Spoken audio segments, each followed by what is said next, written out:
14:20 in the morning for January 26, 2023. Man, another month is flying by. Lots going on here at 1420 World Headquarters. Got some good news yesterday and some stuff we'll share with you later on in the show. But today's show is brought to you by our newest sponsor, Barn Burner Hockey. Go to barnburnerhockey.ca and use promo code 1420 barn for 10% off all of their products up on their site. All natural products and great apparel, the whole bit. So make sure you support our newest sponsor at Barn Burner Hockey. Anyways, congrats to Ridley Gregg, by the way. Lethbridge boy played his first NHL game last night for the Ottawa Senators. I know his dad a little bit from years ago when I was a flailing tender back when a long time ago. His father Mark played for the Lethbridge Hurricanes here. Put up a lot of goals, a lot of points in those years he played here. But Ridley Gregg got a point in his first NHL game last night. Congratulations to you. Daryl Sutter, take note on how you treat a guy in his first NHL game. Give him some ice time, gets a point. Good enough. See you later. And you're a hero forever. Anyways, yesterday, Mr. Gary Bettman was in the news. I usually don't listen a whole bunch when Gary starts talking, but he started talking about how teams don't tank. And he said players and coaches don't tank. So he used lawyers speak quite well. NHL commissioner, who is a lawyer, he used lawyer speech quite well, saying that teams don't tank. They don't want to be part of that system. The lottery system is weighted, so there isn't a guarantee that they will get the first overall pick, which we all know, and I've talked about it ad nauseum here at 1420 in the morning. It's going to be Connor Bedard, and teams don't tank. Well, I hate to tell you this, Gary, but yes, players and coaches don't tank because they want to have jobs and be part of the solution if they do get the first overall pick, and they do want to be part of the whole thing. But management and ownership does tank. So, Gary, watch how you word things. Some of us we aren't nearly as dumb as you think we are, Gary. So just maybe know your role. And yes, teams do tank. The Chicago Blackhawks didn't trade two of their up and coming stars for nothing over the offseason. So that's the whole thing, Gary. Watch how you word that. Anyways, last week, and I've been trying to put this together in my head since Saturday afternoon when I was watching Mr. Ron McLean, who, like I've said before, I'm not a big fan of anymore. He's I think that heart of a nation thing and the way he tries to tug on our heartstrings about how hockey was and the like. I think that's kind of it's gone waste. But Hockey Day in Canada, it's a great thing for the city that hosts it. It's a good for, I think it was an Owen Sound this year, and it's a great thing for TV a little bit. But those days are long gone. And I don't know if you guys watched on Saturday night when Mr. Ron McLean was tooting around the ice and he had a microphone screwed to the stick or taped to the end of his stick, and he was trying to go in the dressing room and talk to the players before the game of the Owen Sound Attack, the Ontario Hockey League, and he was talking to those players, and it was cringeworthy, some of the questions he was asking, and it was just poorly produced. It was not an entertaining segment. And then he went on the ice during the warm-up, and he was skating around, and then the microphone didn't work, and he was trying to talk to players, and he was kind of getting in the way, and he was talking to this guy and talking to that guy, and trying to talk about, he talked to the one kid, I should remember his name, it doesn't much matter. He said, "You're dropped in Montreal, right?" And the kid goes, "No, that's that guy over there." And the embarrassment on McLean's face was a bit embarrassing for me to watch, and it wasn't a thing. But earlier on in the day, he was talking about Bobby Orr skating on a pond over here, and Gordie Howe skating on a slough in Saskatoon, and how the heartbeat of the nation and everything else, and how it's hockey's the glue that holds the country together. And I agreed with him to an extent of how it used to be. It's not that way anymore. And you ask parents and coaches and people why it's not that way anymore, and everybody always just says, "Well, it's just different. It's just different." And nobody ever has an answer about why it's different and or how it got to be different and the reasons behind it and how it's saying things are just different isn't an answer. Give me a why. Give me a why it's different. And so I ask that to coaches and parents and people all the time when it comes to minor sports and how things are different. And I think I got it figured out. Like, I think I actually figured it out last Saturday, but I've been trying to piece it together in my head about how to word it for 14:20 in the morning. But I think I got it figured out. Surprise, surprise. I'm going to tell you about it because that's kind of my job now, is to tell people about how things are different and how things are just and how they got to be different, right?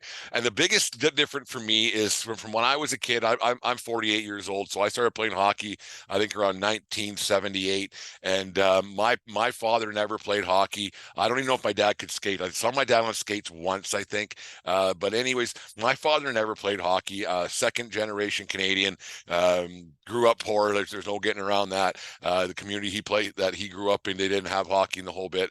So he never played. And a lot of parents or people my age and older, their parents never played hockey either. Like a lot of them, like it's just the way it was. First and second generation Canadians. Like I'm a third generation Canadian now, so a lot of parents didn't play hockey, so they didn't have anything to aspire to, I guess is the word. They, like, if you made it, you made it, and you went on. If you got scouted and you got listed and you went to Western League, or however your path to success was. Most parents didn't have any idea about how to get to that system. When we talked with Bobby Stewart a week and a half ago now, he said now that there's all these programs in place for kids to get to know how to get to the next level and what to expect the next level, and different advisors and different they're advisors. They're also called agents. Let's not kid ourselves. But there's that too. And so like the biggest thing is for me is now that I got it figured out, like I said, a lot of parents now who have their kids playing hockey and baseball and the like, they're my age and younger, so they've also been a part of the system, and they've seen how the system works, and they have an idea how to get their kid to the next level. Not all parents. There's some that still are the heart of the nation. They go have a good time and the whole thing. And there's not all parents, but there's a good percentage of parents who push their kids in a different direction in the game of hockey and the game of baseball. And that's what's different, is that their parents, the parents now, they've all played either baseball or hockey or soccer or whatever it may be, and they have an idea about how to do things, or what they think they need to do this thing to get to the next level.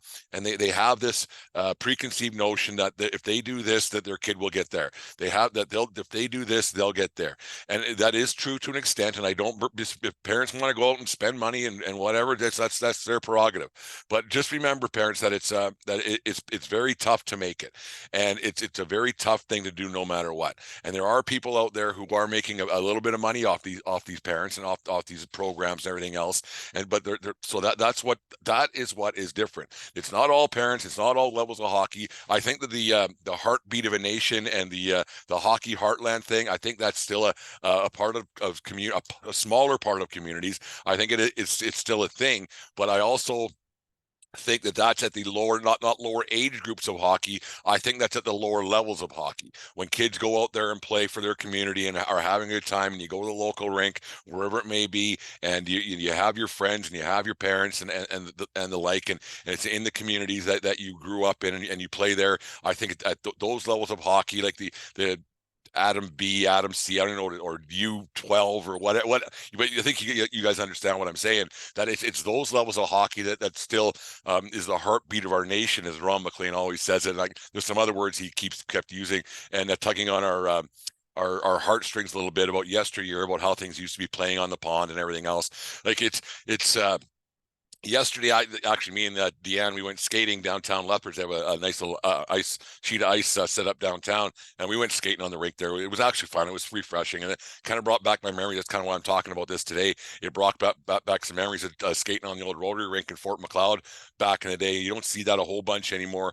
Kids doing that. Yeah, there's a pond out behind our back, and kids get out there a little bit and play, but not as much as we used to. Back at the old Rotary rink in Fort Macleod was just a couple of blocks from my parents' house. It's not even there anymore. It's tore down. It got in disrepair. It would have cost more money to fix it. So it's just gone. It's a parking lot. They paid paradise and put up a parking lot, right, kids? That's an oldie, but I wouldn't say a goodie, but it's an oldie. So it's that thing that's just the that part of the history of hockey and the heartbeat of the nation stuff, and the heartland of hockey, or whatever it's called. That stuff is, I think that stuff is way gone. Like, you don't even see kids playing street hockey anymore. I mean, back when we were kids, I mean, I used to love playing hockey. Like I said before, like it was never fun. I love playing though. Like I loved it. Like I absolutely love playing. I couldn't get enough, whether it be street hockey, table hockey, air hockey, mini sticks in the hallway, going to watch games, being at the rink playing, being at the rotary rink and playing. I couldn't get enough of it. I loved it. But for me, it was never fun.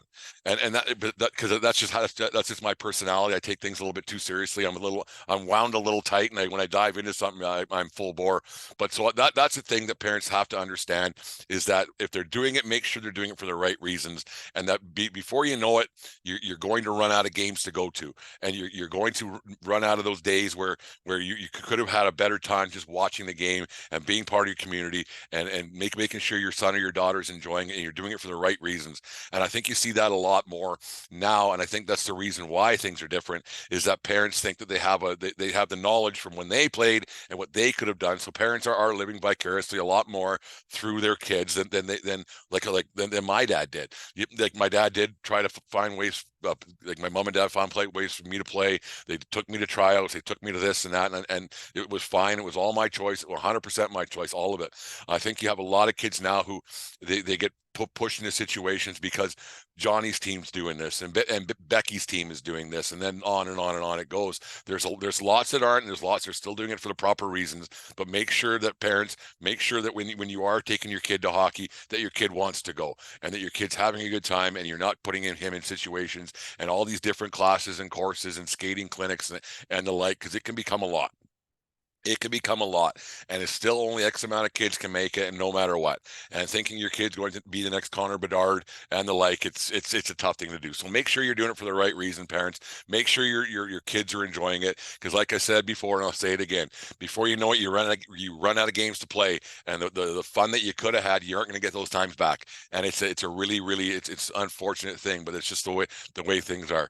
Anyways, there's my rant for the day. I hope you guys enjoyed. Manscaped word of the day for the beard hedger. Let's say rant. So get your pictures in and get your entries in for the beard hedger from Manscaped. Anyways, on this day in 1982, the New York Islanders scored 4 goals in the within a minute 38 of each other. 5 within 2 minutes and 37 seconds of each other in a 6-goal first period. Let's have a Redlinski in net for Pittsburgh that day. Anyways, 9-2 route those great Islander teams of the past over the Pittsburgh Penguins pre-Mario days. And happy 62nd birthday to Paulina Gretzky's dad, the great one, Wayne Gretzky, turned 62 years young today. What's there to say about Gretzky? The greatest of all time. There's no getting around that. He's the best. Like he's just the greatest. Not the best player, that's McDavid, but the greatest player of all time is Wayne Gretzky. The things he could do with that hockey puck were something to watch and something to behold every night of the week once you play him. I wish I would have liked Gretzky more back in the day. We were a Flames household back then. Mom still is to this day, but we were a Flames household. So you hated everything that Gretzky did, and so you didn't even watch the highlights. We didn't have a whole bunch of highlights packages back then either. I think hockey might have been better back then because you could just you'd imagine things, and you only saw highlights once in a while, and you'd have to actually read the paper and how things went. So maybe hockey was a little bit better back then, and it's not just different. There's reasons why behind everything, and that's my reason. I gave it to you. That parents, they all played hockey, and they all have a reason. Anyways, we'll get to that in a second as well. Yeah, Gretzky, 894 goals. Ovechkin's going to catch him. 1,963 assists. On and on it goes. 4 Stanley Cups. You wonder how many Stanley Cups they would have won in Edmonton if they would have kept him around with Pocklington and his deals that didn't turn out so well. But anyways, go to SeatGeek.com. Get your tickets for the weekend. Use promo code 1420POD. Thank you, Barn Burner Hockey, our newest sponsor. Got an ad coming up for you guys. Thank you very much to Jim for doing the new song for us. And we'll talk to you guys again tomorrow. Talk to you guys again tonight. We got the guys from Brutally Honest Sports coming on, and we're recording a Foul Tips tomorrow with Adam Kowalski, head coach or assistant coach down in Illinois for a junior college down there. And he's be on the Swift Current 57s, the WCBL. Anyways, it doesn't matter where you are. It's who you're with. We'll talk to you tomorrow.